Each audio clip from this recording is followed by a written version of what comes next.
Hi friends, ನಾನು ನಿಮ್ಮ ಪ್ರೀತಿಯ ಗೆಳೆಯ ಮಹೇಶ್ ಕೊಮ್ಮೆರಳಿ.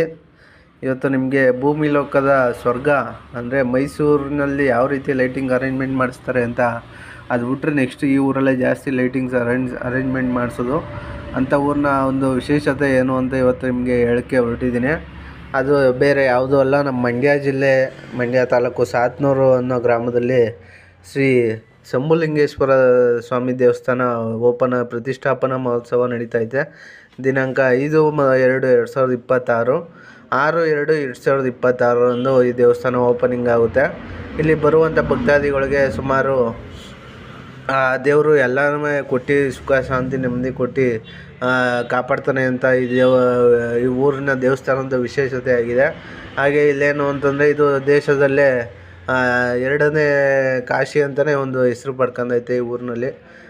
ಇನ್ನೊಂದೇನಪ್ಪ ಅಂತಂದರೆ ಇದು ಹಿಂದೆಗಡೆ ನದಿ ಹರಿತೈತೆ, ಮುಂದೆಗಡೆ ರುದ್ರಪ್ರಯಾಗ ಇದೈತೆ. ಅದರಿಂದ ನೋಡ್ತಾ ಇರ್ಬೋದು ಈ ದೇವಸ್ಥಾನ. ಇದಕ್ಕೋಸ್ಕರ ಎಲ್ಲ ಭಕ್ತಾದಿಗಳು ಬಂದು ದೇವರ ಆಶೀರ್ವಾದ ಪಡ್ಕೋಬೇಕು ಅಂತ ಎಲ್ಲರೂ ಕೇಳ್ಕೊಳ್ತಾ ಇದ್ದೀವಿ. ಮುಂದೆ ಈ ದೇವಸ್ಥಾನದ ವಿಶೇಷತೆ ಏನು ಅಂತ ಈ ಊರಿನ ಗ್ರಾಮಸ್ಥರು ಹೇಳ್ತಾರೆ. ಎಲ್ಲನೂ ತಿಳ್ಕೊಂಬಂದು ಸುಮಾರು 10,000 ಜನಕ್ಕೆ ಅನ್ನಪ್ರಸಾದ ಅಣ್ಣ, ಈ ದೇವಸ್ಥಾನ ಎಷ್ಟು ವರ್ಷದಿಂದ ಪ್ರತಿಷ್ಠಾಪನೆ ಮಾಡಿ ಇವಾಗ ತಿರ್ಗಾ ಜೀರ್ಣೋದ್ಧಾರ ಮಾಡ್ತಾಯಿದ್ದೀರಾ?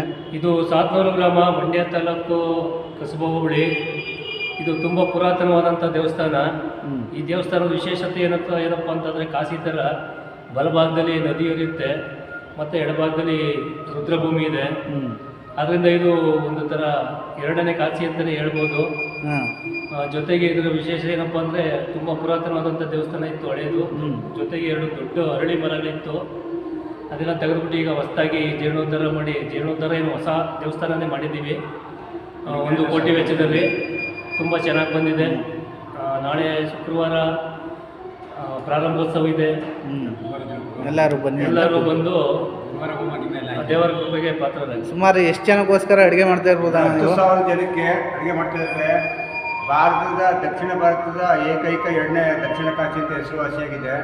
ಇದು ಪುರಾತನ ಕಾಲದ್ದು, ತುಂಬ ಹೆಸರು. ಮಂಡ್ಯದಿಂದ 4 ಕಿಲೋಮೀಟ್ರು ಮೇನ್ ರೋಡ್ ಪಕ್ಕನೇ ಇದೆ. ಇಲ್ಲಿ ಯಾರೇ ಅಕ್ಕೆ ಕಟ್ಕೊಂಡು ಸಂಪೂರ್ಣವಾಗಿ ಅವ್ರಿಗೆ ಒಳ್ಳೆಯದಾಗ ದೇವಸ್ಥಾನ ಮಾಡೋರಿಗೆಲ್ಲ ಎಲ್ಲರೂ ಸಪೋರ್ಟ್ ಕೊಡ್ತಾರೆ. ಇಡೀ ಊರೆಲ್ಲ ಸಪೋರ್ಟ್ ಮಾಡ್ತಾರೆ.